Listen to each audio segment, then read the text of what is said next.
Welcome everyone to our IAPC&M Authors Series, the place to be if you are looking, maybe wanting, dreaming, struggling to add a book to your business strategy. We are extremely lucky to be interviewing published authors on why they wrote a book, how they wrote a book in order to stimulate us in doing the same thing. So I, for one, am very grateful for these authors for spending their time with us, and I'm eager for their tips, their experience, and their expertise. So I suggest you grab a pen and your CPD blog and take notes. So my name is Julie Kennedy, and I'm your IAPC&M host. And my guest today is the wonderful author, Dr. Sanjeevv Khanna, a prominent name in the Indian corporate world for the past 30 years, and also an accredited coach, an NLP practitioner, and founder of the Academy for Self-Maximization and India's first certified Ikigai coach, certified with no other than the IAPC&M also, and of course an author, since this is part of our author series. So welcome, Sanjeevv, and congratulations on all you are doing. And if I understand well, you have authored not only one, but two books so far. Yes, you are right, Julie. Thank you very much for this opportunity to speak to you and to your audience. And yes, I have authored two books on Ikigai. Both are basically on the self-growth books, Ikigai and the Art of Self-Maximization. So both are, Art of Self-Maximization is followed by Ikigai. Ikigai was my first book. Art of Self-Maximization was my second edition, which starts from Ikigai and takes it forward. Right. And for those of you who haven't had the chance to follow Sanjeev's masterclass, we also did a masterclass a few weeks ago on Ikigai. Now, maybe just to put those who didn't hear it yet out of their misery, maybe tell them what Ikigai is, whether they think, oh, what on earth is Ikigai? So it's I think most of the people know that it's a Japanese life philosophy, Ikigai, and it is a combination of two words, Iki and Gai. That is the purpose of life. So Ikigai is the purpose of life. Now, many people globally get confused with a Venn diagram, that the Venn diagram is Ikigai. Now, Venn diagram was designed by an astrologer, and it is a good way to express the Ikigai philosophy, but it is not complete in itself. Right. So my book also is titled Ikigai is Ikigai. It's a life philosophy. It's not a framework. Right. Okay, so it's not a framework. It's a life philosophy. It starts right from how do you live your life in the social circle? How do you eat? How do you move? How do you plan to work? How do you strike the right work-life balance? So there are a lot many things to it to live the complete life cycle. Right. Now, I mean, you've done very many things, worked in many high positions in the corporate world, etc. Then, did your accreditation as a coach, did NLP, etc. Why write this book? What was your motivation behind writing Ikigai as Ikigai? Well, Julie, basically, it started off about, I would say, midway of my career. I have worked in the corporate world for last almost 35 years with, Honda, Samsung, ITC, Metro Cash and Carry, many multinationals and Indian corporate houses. For last almost 10 to 15 years, I had been into the senior management positions as the CEO or the COO of the company. So in that role, what I found that I am working more as a coach or as a consultant, at times for my organization and at times for my board, for the management, the top management. So I used to play the bridge role between the top management and the organization. So at times I'm coaching the organization that what management wants and why and how we need to do it. And at times vice versa, what organization wants, I used to convince the management. So I thought when I'm doing the coaching or the consulting work, why I should not do it in a more structured way. And that's when I started first doing the ICF coaching, then NLP practitioner program. And that's when somewhere while doing the coachings, I got into Ikigai. Right. And I did a program from Ikigai Coaching Institutes of Netherlands. And when I did that program, I found my Ikigai in Ikigai. You found your purpose, right?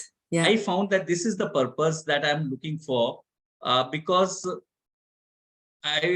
I'm sure that most of the people are aware that it's over 75% people globally are not able to lead a purposeful life. Right. Now, someone has asked that, what is purpose of life? Mm, So the answer was, a life of purpose is the purpose of life. exactly. That's A beautiful. life of purpose is the Yeah. purpose of life. Now, if you are not leading a purposeful life, then how do we go for it? How do we identify? So there are three pillars. One is your purpose of life, another is your passion, and third is your potential. Potential. Now, purpose, passion, and potential, the moment you integrate, then you reach the self-maximization. And that's why Ikigai was followed by book Right. on art of But self-maximization. so why a book though, technically? You know, I mean, so okay, you founded your institute, let's say, and you know, that was become your passion is to train other people so they can use this tool for coaches and for people to self-maximize their life and live a life of purpose. But you decided to write a book. So why particularly write a book? Okay, interesting question. Now, why I wrote the books was because when I read about or when I heard about Ikigai and when I learned about Ikigai, what I found that globally people are misinterpreting it, most of Okay. them. And I just thought that they must understand what is really the Ikigai. Is it only an framework or is it a life philosophy? So now how do we reach? How do I communicate it to the people? I found writing it in a manner of probably article won't reach so many people. So Right. I first wrote a book. In that book, I have explained everything, that what is the life philosophy, how it starts, where it ends, and where it ends. From there, we have started the next book on self-maximization. So it was basically to share that knowledge and that learning of Right. last 35 years of corporate world, as well as of the coaching, as well as of Ikigai. So it was an amalgamation of all the three. Yeah, so it was crystallizing everything that you knew with a desire to share it, right? To share it Yes. through Yes. the medium of the book. Now, what did it do for your business? Because of course, in parallel, then you were launching your business, right? Your academy for self maximization with the Ikigai tool in it. Would you say what did it do for your business? It did brilliant, I would say. To be very honest, what happens? I was not known as an author, or I was not known as a coach. I was known as a corporate Right. executive. For 35 years, people knew me as a corporate executive, and I had maybe over 35,000 followers on the LinkedIn and so much. So whoever knew me because of my corporate experience. Now Right. to shift that gear, to establish yourself as an authority on the subject, I think the books, because both these books had been Amazon bestseller. So Ikigai book and Art of Self-Maximization, both had been Amazon bestsellers. So it helped me in rebuilding my credibility and my identity. Right. So as it is said that your credibility is your currency. So I Yes. think that is how it worked. That for me, I found a new currency, which Right. is a global currency. So I was not limited to India now. I was able to spread my reach to the global market. And that's how these books helped me a lot. So you would definitely recommend that we consider writing a book. Certainly, yes. I would say that, you see, we all have our own life journey and life experiences. And there is something that we need to give to the society back. And to do that, I think writing a book and sharing it, all your learnings, that's what I said. In my book, I have shared my 35 years of corporate experience, my coaching learnings. I have done so many programs from University of London, University of Canada, Oxford, Harvard, Stanford. Now, everyone need not reinvent and reinvest that time, money, and effort in reading that. Everyone need not invest 35 years of corporate experience. For me, all that I have tried to put together, and that is how everyone has a journey to share. And those learnings will help the coming generations. Right. Now, technically, because there are lots of reasons why people don't write a book, or lots of reasons why people don't finish a book. So we often mention on this program the fact that it's called the 3% Club, because only 3% of those who start writing a book actually go all the way till the end. Did somebody help you? I mean, did you know? I mean, we're talking about structure, we're talking about writing. I mean, you're big in corporate, but you might not have been a very good writer. What help did you get? To be very honest, I would say there is only one word that people need to keep in mind. That is the perseverance. Yes. When you start, I had no idea whether I will write 10 pages or I will write 100 pages. My idea was to share my learning, and it kept coming in. Right. So it had the natural flow. And after that, of course, there are professional agencies who are available to put it all together, to take it to the market, to do the cover design and publishing and all that part of it. But as far as your own thought process is concerned, no one can help you with that. That True. is within you. So the moment you start, you should not have in mind whether you are going to write a book of 200 pages or 100 pages or 150 pages. That is not the objective. Objective is to share your knowledge, your learnings, your experiences with the people. And how do you know when it, to stop? Sorry for interrupting you, Sanjeev. How do you know when to stop? Because, I mean, some people find it very hard to find the content and have to sort of, you know, press and squeeze themselves to get it out. However, lots of us, perhaps also the more mature amongst us, let's say in age, not in knowledge or wisdom, we struggle with almost the opposite program. Is I have the feeling that I could probably fill, you know, 25 volumes of War and Peace size. It's more knowing, you know, when to stop or when to, indeed, like you have 2 books.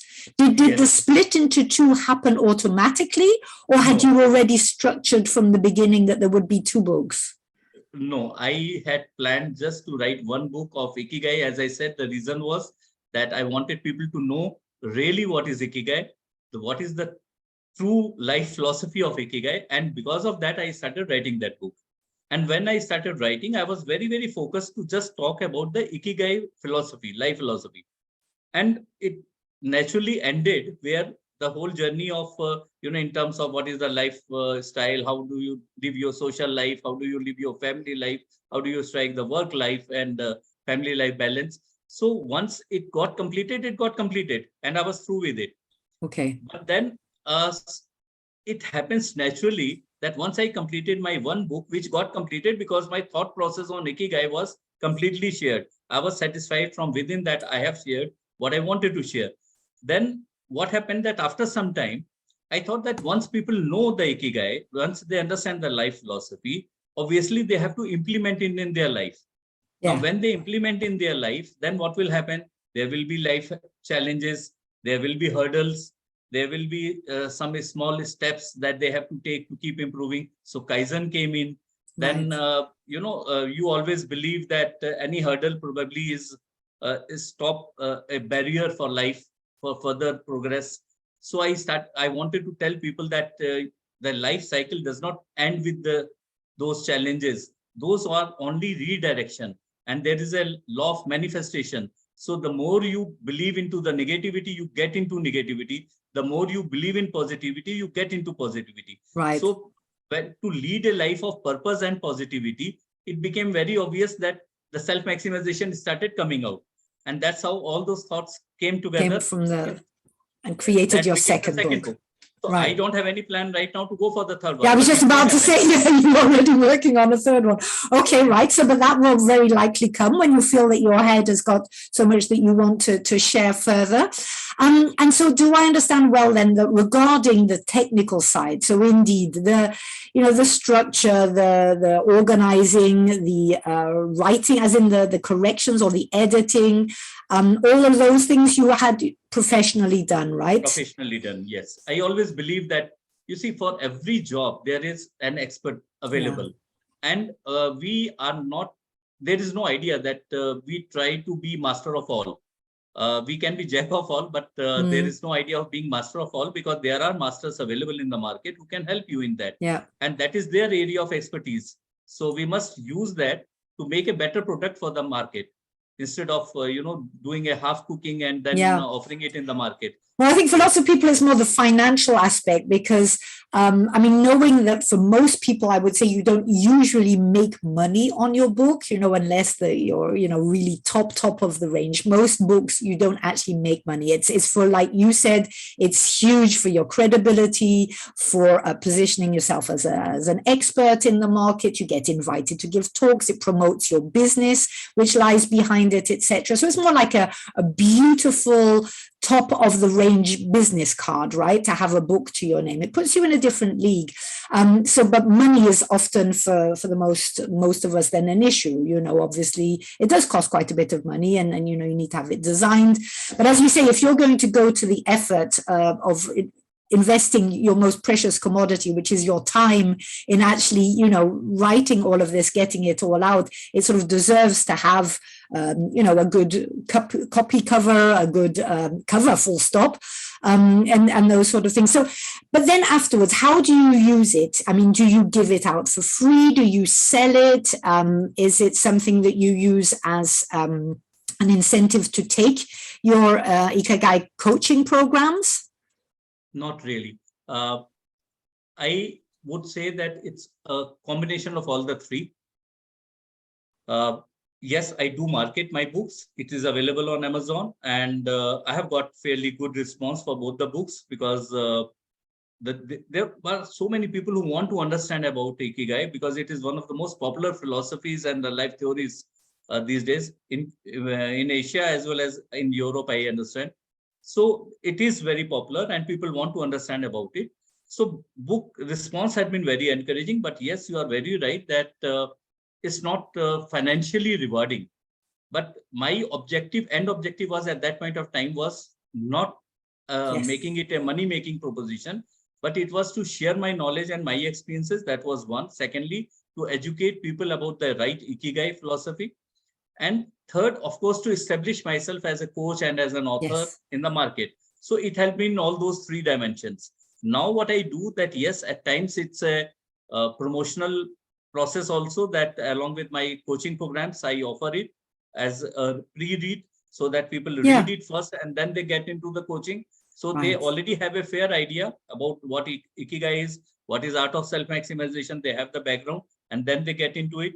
Because both these programs that I have on Ikigai and Art of Self-Maximization, as you shared with your audience, are accredited by none other than IAPC&M. So for me, to get that accreditation was a sort of not only certification or accreditation, but it was an endorsement of my approach and my programs. Yes. So if those programs are good, then only they can qualify to be an IAPC&M signature program. So once I got it, I also knew that I'm offering something really world class. And that's what I wanted to do. So that helped me. And so I at times do this book sharing on the promotional basis also. At times, of course, it is there in the market. So the commercial proposition is also on.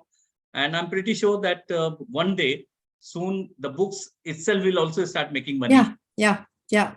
So from what you say, you market it. So how do you do that? I mean, do you go to, did you have a book launch? Do you go and talk as well, obviously like on a podcast sort of thing? I interviewed you for my Fabulous After 50 on your book. What else do you do to promote it? You say you do market your book. Yeah, so there are book marketing managers available. Right. And those book marketing managers, what they do, they understand from you that what exactly is your end objective, what is your budget, how you want to go about it, what is the segment where you want your books to reach. So like my book is available in India on various airports, on various key bookshops, the major bookshops which are there in all the metro cities. So my audience is in those cities only, in the metro cities, at the airports, and in the premium book stores. So my book is available all over those places. So these book managers help me in publishing of my book by designing the cover, editing the content, then putting it in the right format, and then going for the publishing and then taking it to the market. Yes. Now, again, they have both the options, whether you want online distribution or offline distribution, or you want both. So I wanted both. You wanted both. I went for the online, and that they also helped me in putting it on Amazon, Flipkart, and all those e-com websites. So it is doing fairly well there, and it's doing good in the physical stores also. Yeah. Okay. So, I mean, your advice there would be, as you said again before, there is an expert for everything. You can half botch it yourself. But I mean, it makes sense to give it in professional hands. These are people, it's good if we all do what we're good at, right? Instead of all trying to do everything. Okay, so That's how you get it out there as well. So, I mean, if I were to ask you for, let's say, 3 tips to give to this audience of coaches who like the idea, they know that they should get a book out there, they know that they will feel so proud of getting their book out there, but they're not quite sure, what 3 tips would you give? First and foremost, let your thoughts be put together, and you should be willing to share your knowledge and your experiences with the people. That's the first thing. You should have something within you which you want to share. You see, as parents, we want to tell so many things to our children. Yes. As a partner, we want to share so many things with our partner. Now, but that is not the end of the world. There is so much more within us which we want to take to the world. Right. So we must have that, put our thoughts together and say, what is my core expertise? What is my core mastery? What are those thoughts? What are those belief systems which I want to share with the world? That's how this whole journey starts. Second, don't have the end in mind. You just start and let's follow the flow. That's the second important thing. Just follow the flow. Go with the flow and you enjoy the journey. Don't have an end objective in mind. As it is said for the life also, don't look for the end. Just enjoy the journey. And the third important thing that I want to say is, which I have already shared, you cannot be and you are not master of all. So go to the experts. They will help you in that. Right. And that help really helps, because that help comes from experts who know their job much better, and they are in that field. They have that mastery. They have that expertise. So they will be able to guide you how to take your product once it is ready, how you take it to the right audience. Right. So I think these are the 3 things. First, put your thoughts together, follow your passion. Second, follow the flow, go with the flow. And third is go to the expert. Perfect. That means so much. And I mean, I like the way you've given those 3, because also I was thinking to the first one, that you have to be willing to share. It's the fact that you have something in you that you're passionate about, to come back to your Ikigai. It's that you're passionate about it, which will then help you overrule all the self-doubt. You need to be really willing to share, to know that this is a message which is, selfish to keep for yourself, and that, knowing that we're all coaches here, that would mean that we're all, motivated by a desire to be of service, to help others live happier and more fulfilling lives in order to make our whole world a happier and more fulfilled place, let's say, and that we use that to motivate ourselves to really overcome all our own limiting thoughts about, but who wants to hear my book, and I'm only one of others. So indeed, I should be willing to share, be willing to really shout your message out there in form of a book. Don't have the end in mind, but enjoy the journey. It's almost like, making money or making it a bestseller or whatsoever is like collateral, not damage, but then, a bonus, let's say. And indeed, to get the expert help that we need, because I think for very many of us, and I'm talking from personal experience, it's actually the technical side which blocks me. Oh gosh, but how do I publish it? And so, Sanjeevv, thank you very, very much for this. I do hope that there will be more books to come. For now, I suggest we all get a hold of Ikigai is Ikigai and the Art of Self-Maximization. And good luck to the authors out there, and good luck to you, Sanjeevv, with your wonderful foundation and movement here for self-maximization. The rest of you, write down your notes, and now it's time to take action and to get our books out there. Speak to you all again soon. Thank you. Thank you very much, Julie. Thank you very much.